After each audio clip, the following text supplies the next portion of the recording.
I was thinking about Pennsylvania today, particularly the higher education system. What I experienced in Pittsburgh at the University of Pittsburgh taught me certain things about the situation that has engulfed me with my research and the sorrows of the affair that surrounds me. One thing I do know is that when a considerable sum of money and thus empowerment is involved, the major league system, the national football system, the celebrity sports people close ranks to say, we're going to follow the old boy formulas on this. And if you don't like it, find another country to live in. Well, as it turned out, a bandit in higher education who was robbing the museums engulfed me in some of the situation that has followed me.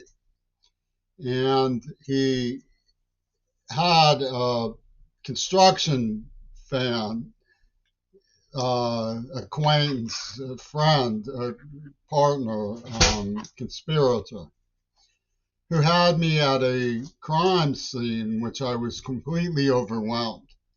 In a book I had lawfully checked out from Pennsylvania Higher Education, ended up, which I'd been saving and trying to protect and trying to get back to the school, ended up scattered throughout this crime scene as a reminder of what a condemned person I am in the eyes of this old school, old boy network.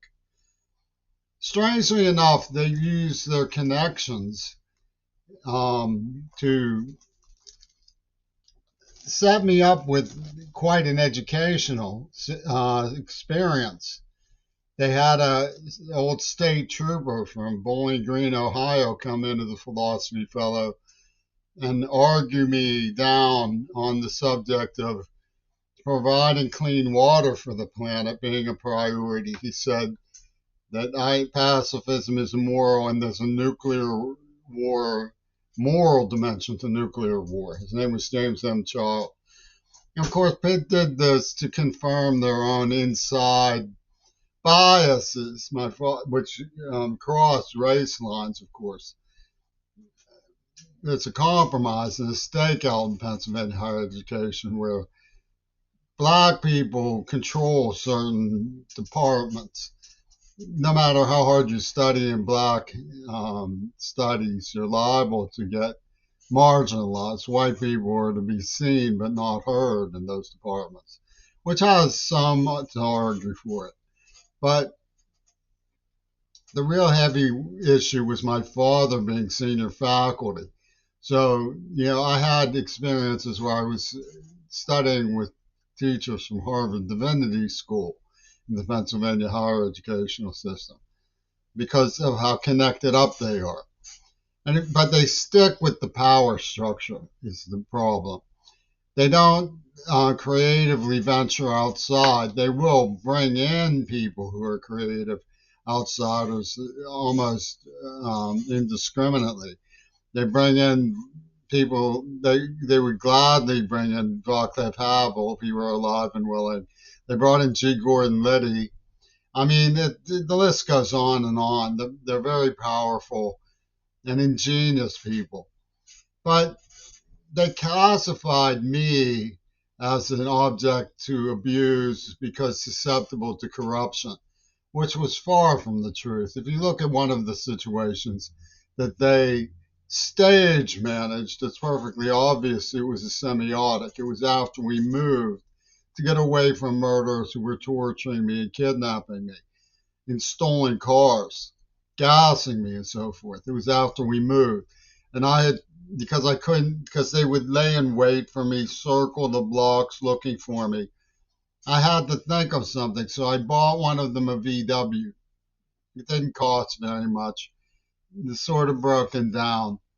But the first thing he did was show me how to hotwire it. And since we were managing a escape, selling our house, they took me to this Beetle that they had situated. Years later, a neighbor of Peter Leo had me go to that very place and push a VW back to where it was, to help him push the VW back to where it was. It was all stage management inside. This beetle, the adults who were most at risk of being captured as criminals. Mark Mancini, the Dawn officer, got me very drunk and asked me to show them what this individual, Casper Roski, had taught me. And I showed them, and when it worked, they jumped in and they went wiggle on the axis at the White House. It was the beetle who made it to the White House on Fifth Avenue. And this is clearly stage managed. It's an inside semiotic. It's obviously the Callow father used to take apart a VW and put it back together in the course of an afternoon, down to its tailpipe, down to its rocker fan. So it was clearly a macabre attempt to embroil me in their secret guerrilla theater operation about the beetle at the White House, the stolen beetle at the White House. And when you look at the situation in old money bags who can't get enough of the criminalization of a deaf kid who they tortured, because that's what's really going on. It's a guerrilla theater operation of controlled, hypnotic, union-intensive criminalization of a deaf kid who they tortured. They used me for pornographic genocide observations. John Lennon pretended I could have saved him to cover for the AIDS attack. The situation is very perverted on the administrative level. Like what we see is that the money bags in the military, it's well known, would lose their legitimacy if African consciousness. We saw the South African liberated government go directly to the International Criminal Court of Justice about what Israeli is pulling in Gaza, which is genocide. And they were profoundly capable, honest, direct, and on the ball. That's African consciousness at its best. They understand what Chris Smalls, a black American tortured by the Israelis recently, testified was racism and hatred on another level. It's from another dimension, what the Palestinians are living through. But the sort of compromises where whites are meant to be seen but not heard, the compromises of balance of power that have been worked out in Pennsylvania higher education, and the laws of corruption management and rumor punishment of testimony as rumor that have been all worked out, have frozen in place a structure of democratic black leadership in NAACP. Your Kamala Harris and Cory Booker tried to imply that if Martin Luther King was alive today, he would have said, I have a dream where a black woman is in charge of foreign genocides.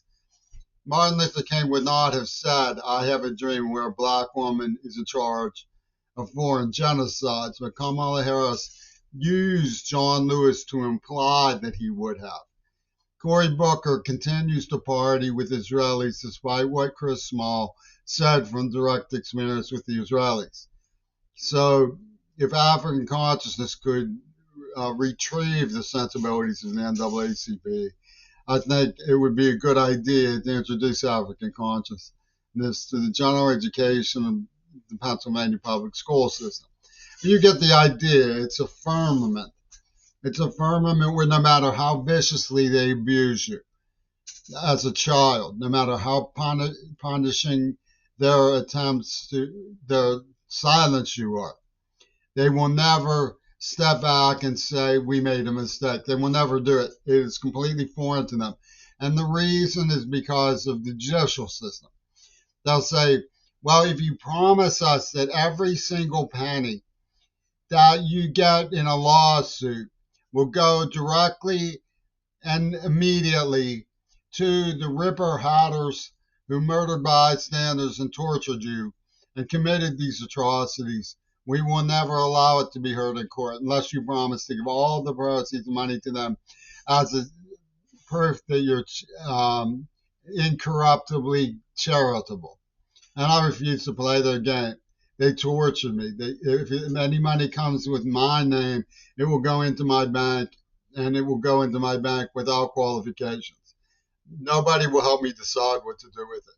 That's the law in the United States of America, and I think it should be introduced as a check on this kind of pseudo establishment that we get from the Major League Baseball and National Football Association, who have backed genocide in the name of racial advancement. That was Obama's whole game. He covered for the AIDS attack. He was the Johnny Cochran of the AIDS attack.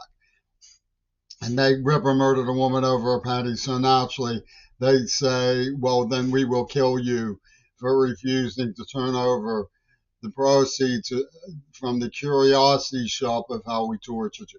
It's an abysmal mentality that's worked out with Seattle and Donald Trump and the NAACP. And to clarify the situation, I am not getting any money from my hard work and injuries at the present time. I'm not. So they're living in a fantasy of what they wanted to do when they invested in the strategy of making criminally insane movie operation, a snuff film out of the murder of JFK and its association with me through the University of Pittsburgh, where the Texas school book was stowed. And it's frightful. I mean, I've gotten a grip on it. I can talk about it and answer questions about it, but it's clearly disgustingly frightful.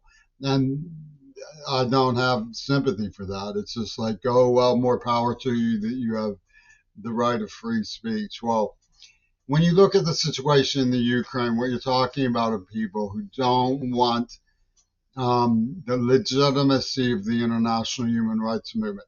That was the whole point of massacring the supernova rave and then going after Arab Spring through the poor but intelligent, well-educated people of Gaza.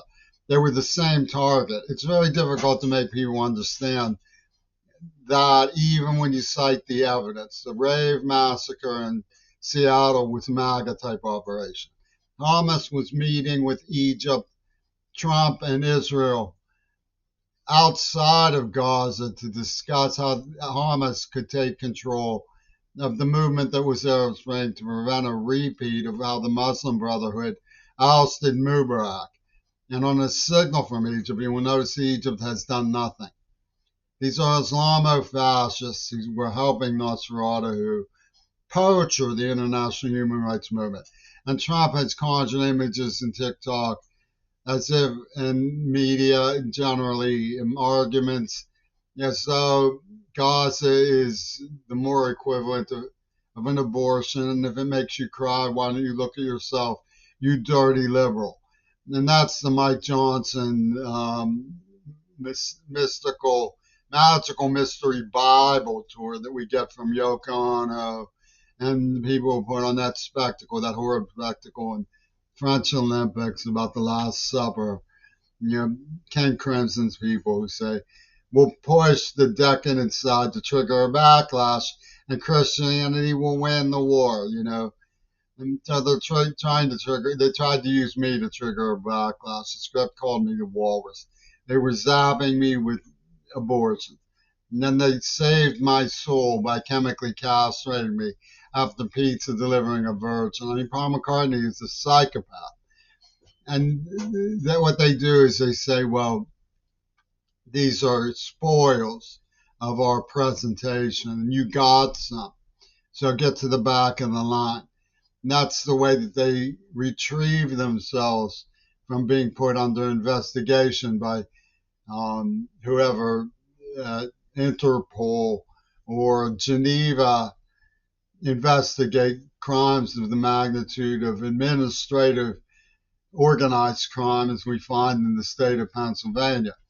And the state of Pennsylvania could redeem themselves by making clear that it's absurd to shout down a student expressing concern for the human rights of Palestinians when they would have obviously done the same thing for Jews under Nazi Germany. And the people who say otherwise are in the perverse role of being like Nazi Germans, trying to take away the rights of people simply for opposing genocide. America needs to sort out its compromise between the NAACP and the white power structure, which is based on the idea that they can just ignore together, sit down and play tiddlywinks together during an act of mass hatred and racism from another dimension, from a completely different level.